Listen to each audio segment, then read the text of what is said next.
It's stuff until. Oh, and now it says live. All right, now we're good.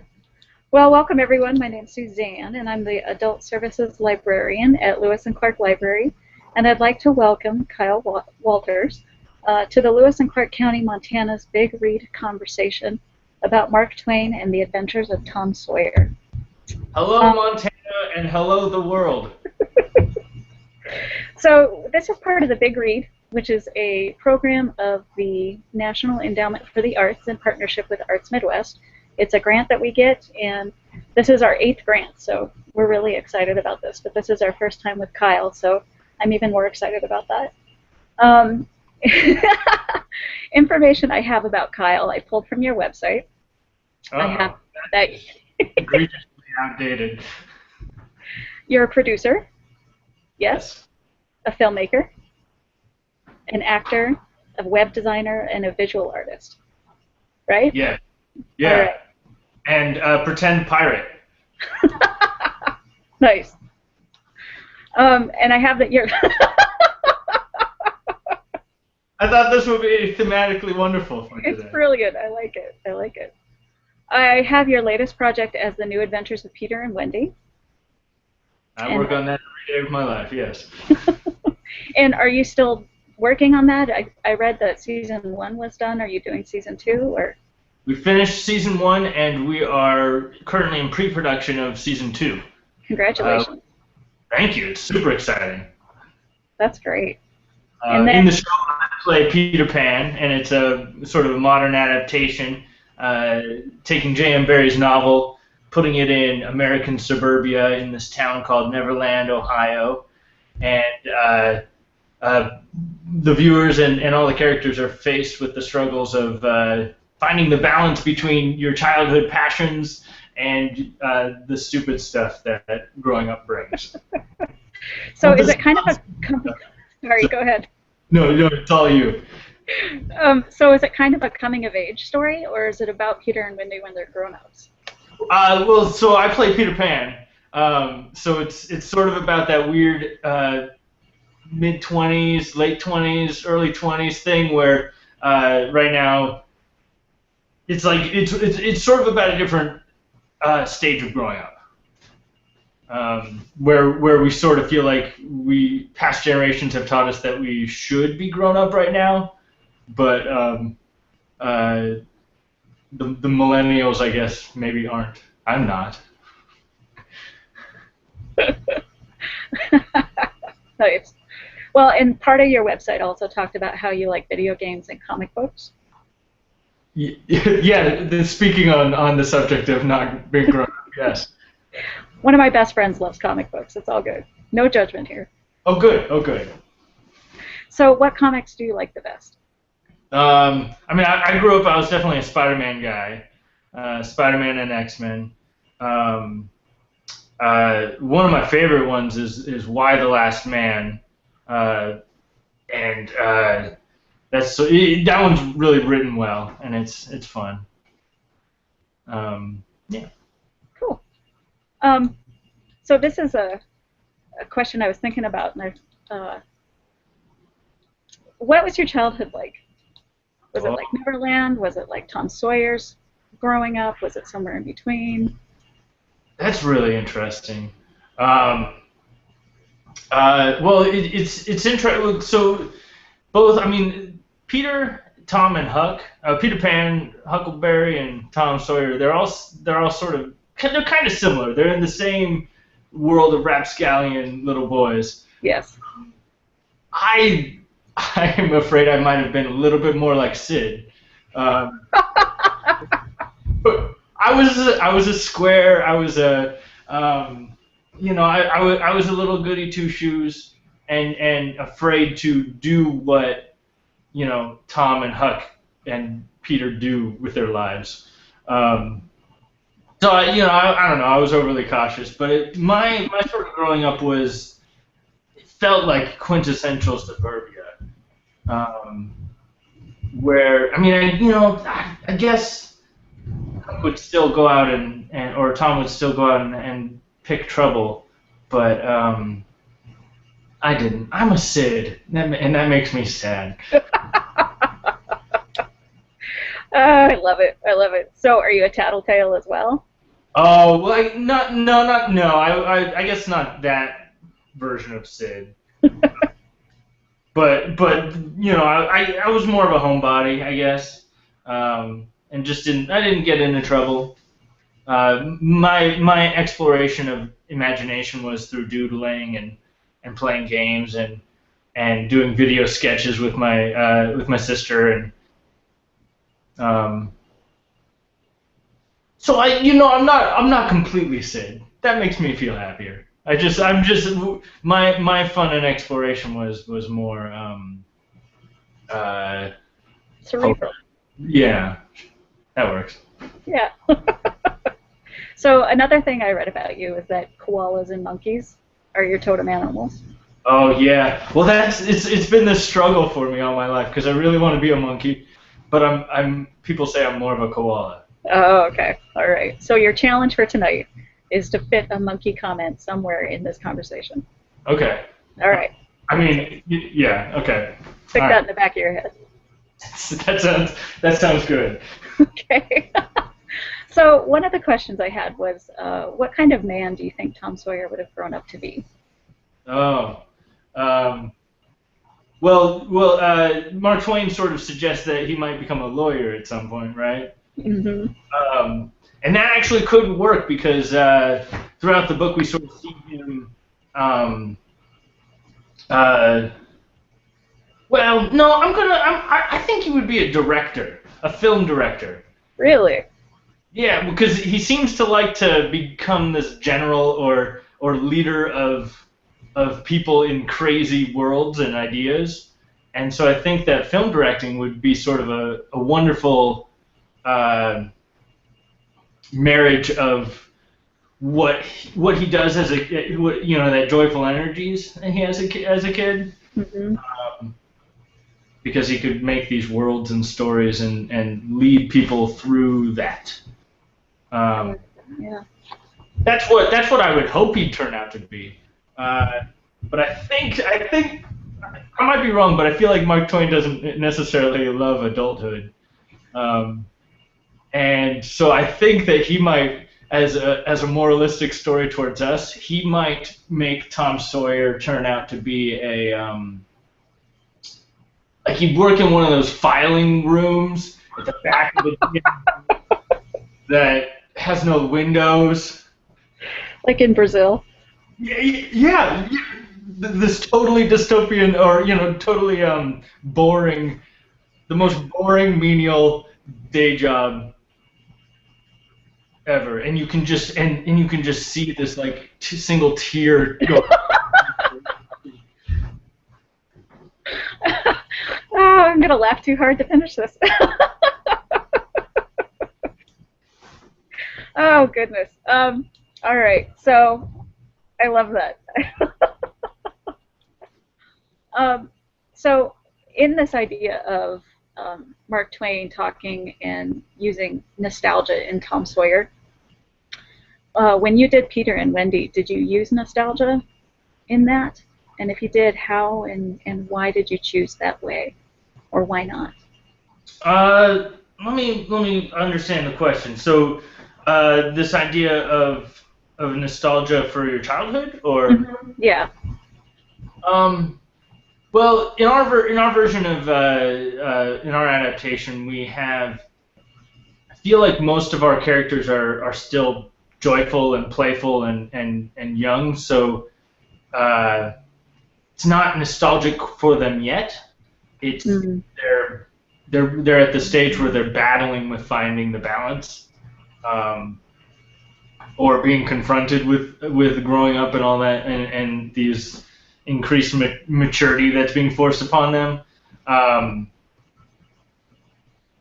so nostalgia doesn't play for the characters per se, um, but the reading the book, reading Peter and Wendy, the novel, sort of brings back my nostalgic feelings for childhood. So those energies went into the creation of the product for sure. In the next season, we're going to see George Darling, the father figure of the Darlings, and I wouldn't be surprised if there's a little bit of nostalgia from his point of view, seeing everyone else get to have youthful fun. Nice, nice. You've said that you like telling stories and furthering escapism, which I thought was a great way to phrase that. So if you could tell any kind of story, what would it be? Oh, it would be. It's funny because Peter and Wendy, which is sort of my mind and life right now, is very much about taking this outlandish story and modernizing it and connecting it to reality a little bit, which goes against, I guess, my motto and my credo, because I love superhero stories, I love space stories, I love really bad science fiction. The worse it is, like the better it is. So like I love telling romantic comedies. I'm a hopeless romantic. Pretty much anything that that can transport you out of reality for a little while. Do you think it matters what medium you use for that kind of story? I think there's a handful of themes and stories you can tell through every medium. I think sometimes the medium that you tell it through will dictate how you tell that story. But that, you could take the story of Tom Sawyer and tell that in a YouTube show. You could tell it you could create mocking. You could create Twitter characters and have them have conversations. And you'd have to change the style of the story, but you definitely could tackle the same issues. Nice, interesting. So, going back to comics, there's a lot of superstition in Tom Sawyer, right? Cats versus warts, haunted houses, curses, and they require a suspension of disbelief and a belief in nonsensical things, I think, to begin with, right? Right. So one of my questions is, do you think superpowers are the same as superstitions? Oh.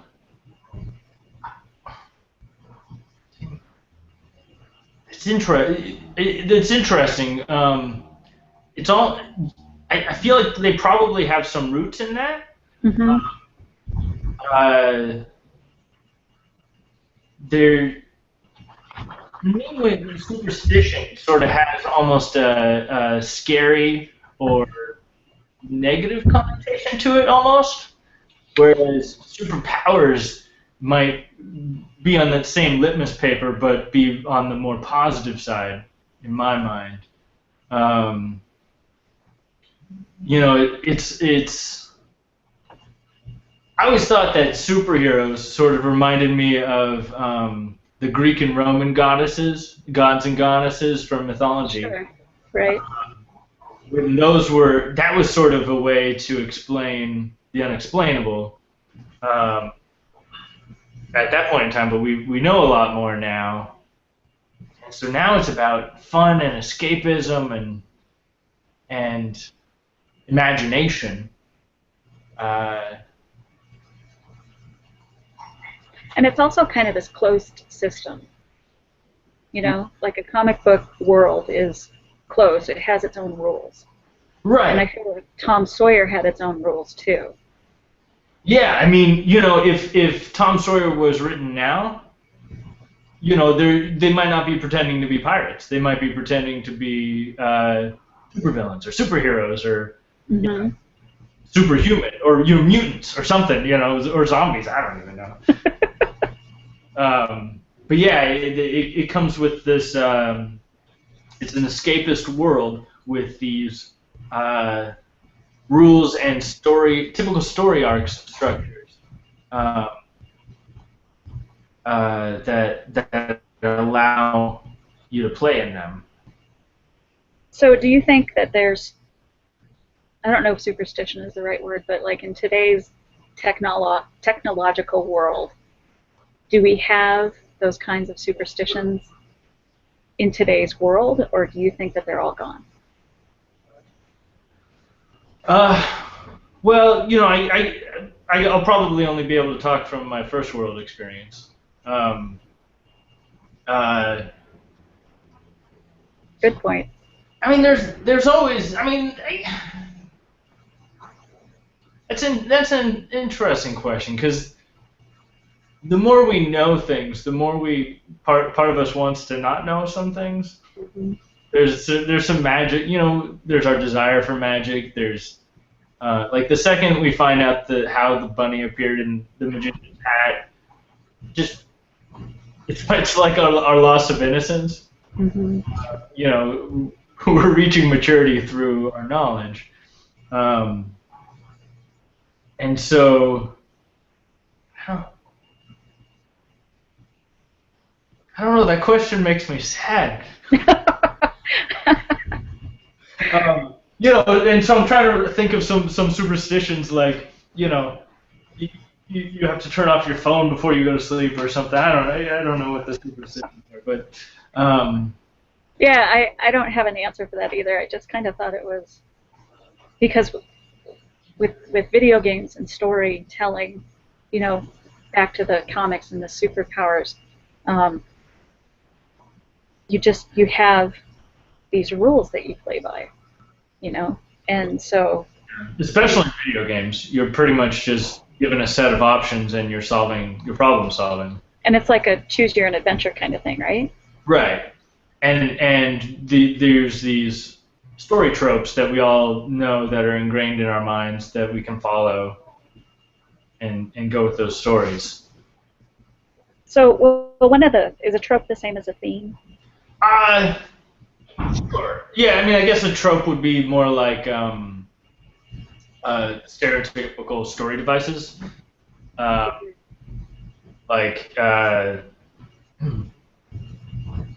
Sawyer was very. When you played pirate, it's sort of like these are the things we can do as a pirate now, and it allowed him to have to help lead the gang to play the game. Okay. Like for modern version, a superhero thing would be like, well, you gotta save the civilian, you gotta save the and defeat the villain. I don't know. Well, I'm gonna kick back to themes a little bit. I like that idea of tropes, and I was thinking about at the end where Huckleberry Finn wants to leave the Widow Douglas, and Tom says, no, if you leave, then you can't be part of our gang. So I think, is that the same thing that you're talking about with the pirate games? Yeah, well, I mean, yeah, he's sort of got these rules that he thinks they need to happen by. Yeah, I guess so. Am I getting that right? I might be misusing the word trope as well. Well, let's talk about themes. To be honest. So one of the themes in the story is about freedom. Okay. Freedom. Okay. Yeah. So Tom wants to be free of Aunt Polly. Huck has total freedom, which is utterly glorified. And then there's the tale about running away to be pirates, which we just talked about, which celebrates the unrestrained freedom from everything. And then reality sets in, and Tom and Joe miss their families and want to go home. So ultimate freedom isn't all it's cracked up to be. Right. So what's the modern equivalent to running away to be pirates? Like, what's the ultimate unrestrained freedom, you think? Running off to Los Angeles to become a storyteller, actor, web designer, visual artist. Well, I mean,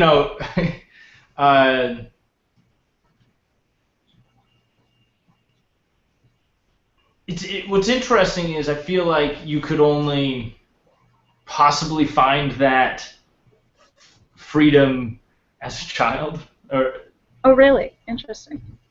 Because there's so many real bills and you need the rule of money. I feel like makes it really hard to have freedom. Because to answer your question, I was like, okay, so you have to go off the grid. You have to stop paying taxes. You got to move to Bora Bora. Canada.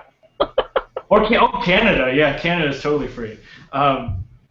You know, it's you have to remove yourself from society, which is what you know, that's what Tom was doing. He would get a taste of what society was like and what you know what relationships are like, and he would just be like, I'm out of here. I can't handle it yet. Um, you know, as a kid, I think there's still that desire. You know, that's I kind of want to think about what college is like. It's sort of like you're you know you're running away from home, and maybe that first year is kind of a little crazy where you don't necessarily know how to live on your own. You may go to too many crazy parties, um, but you know it's not freedom. You may think it is, but it's not. So do you think as a millennial that you talked about not feeling like an adult, but do you feel like that's part of that pursuit of freedom, that unrestrained freedom? Yeah, I do. It's there. You know, there. I feel like you know, and I'm making generalizations for the generation, but there's this idea that we get to follow our dreams and our passions, and that uh, that is a really important thing to do. Um, what we're not told is that you can follow your dreams, but you also have to pay your bills. Mm-hmm. And so you know, I guess you know maybe everyone has their own freedom that they're looking for, and in this case, in this story, and something that's close to my heart is it's about childhood passions and creative energies. Um, but the answer for living life is probably about finding how you can take your this freedom but live by the rules of society. Mm-hmm. Because otherwise, you know, otherwise it is you have to go away to an island or a cave and away from everything. Excellent. So I'm going to switch gears here. Okay. When an author pens a memoir, even a fictionalized one, they're putting their lives on display forever. Do you agree? Well, I mean they're putting their lives on paper for forever. Yeah. It's Uh, kind of, to me, it seems like it's not any different than posting things on Facebook. oh, interesting. It's Well, there forever. right. We'll Facebook. I mean, we'll see how Facebook is as far as foreverness, but you know, I mean, I feel like there's some when you're. It's interesting because I was going to say that when you're writing a memoir, you're definitely writing your version of the story, um, but you do that on Facebook too. Mm. You don't post everything, though some people post a little much. Um, but you know you tend to post the positive things as opposed to the negative, to paint this version of yourself on the world. Um, I feel like probably you know everyone has a different reason for writing a you know their story. Probably a lot of people want to definitely be remembered, um, and make their mark on the world. But there's also that desire to connect with others and be reminded that you're not alone. Mm-hmm. Um, but you know, and stories like Tom Sawyer and the other great novels have tapped into this wonderful universality that will stand the test of time. Uh, I'll be really interested to see what, if that would happen in Facebook form or not. Mm-hmm.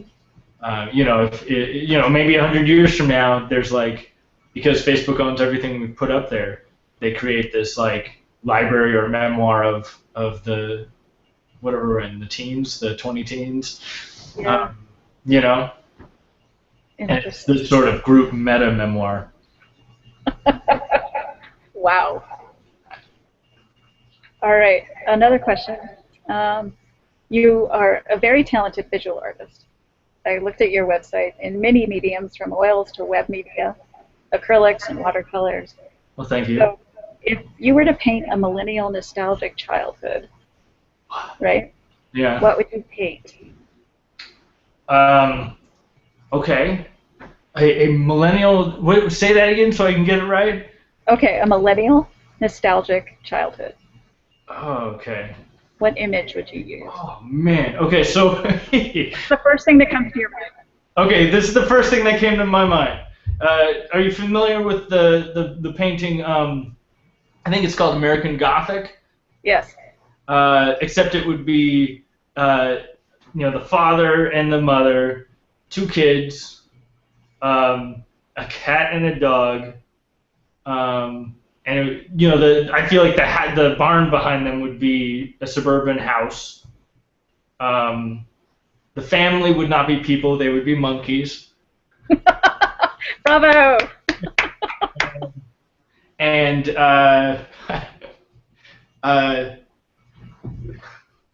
we would see a wallet, but instead of money sticking out, there would be bananas. Nice.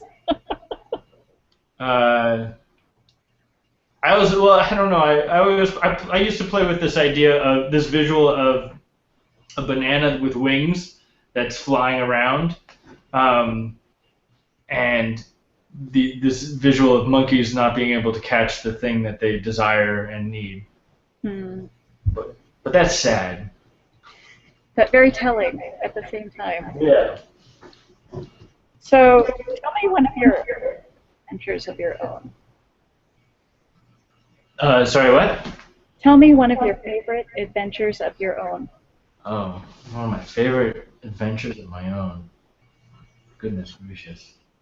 I really like telling other people's stories more. Fair. One of my, this might be a little revealing, but I've turned 30 already. Happy birthday. Thank you. For my 30th birthday, I decided to do something I called 30 Days of 30, where every day for the first 30 days of being 30, I did something new and different that I had never done before. That's clever. I like that. And it was incredibly fun, incredibly taxing on my credit card, and it was a way for me to try to remind myself that adulthood doesn't have to be awful. And ever since then, I've not been able to go out because I can't afford to, and I'm an adult. Another fun thing I did. When I watched the first season of 24, I watched it in real time, within 24 hours. Oh my gosh. And that's just, it's too much drama. It's too much, and he never eats, he never sleeps, he never goes to the bathroom. It's not realistic, really. One last question for you, Kyle. Okay. If you could eavesdrop on your own funeral like Tom and Joe and Huckleberry did. That's a good question, and it hasn't even finished yet. What do you think you would hear?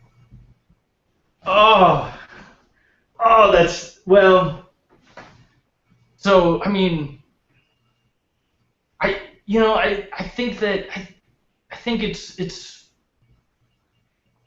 think what Tom heard was really beautiful and wonderful,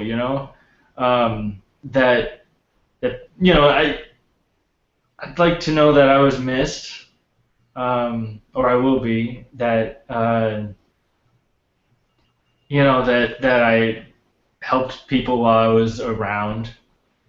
Um, that that I would like to hear that I brought joy to people's hearts, and made their time on Earth better, I guess.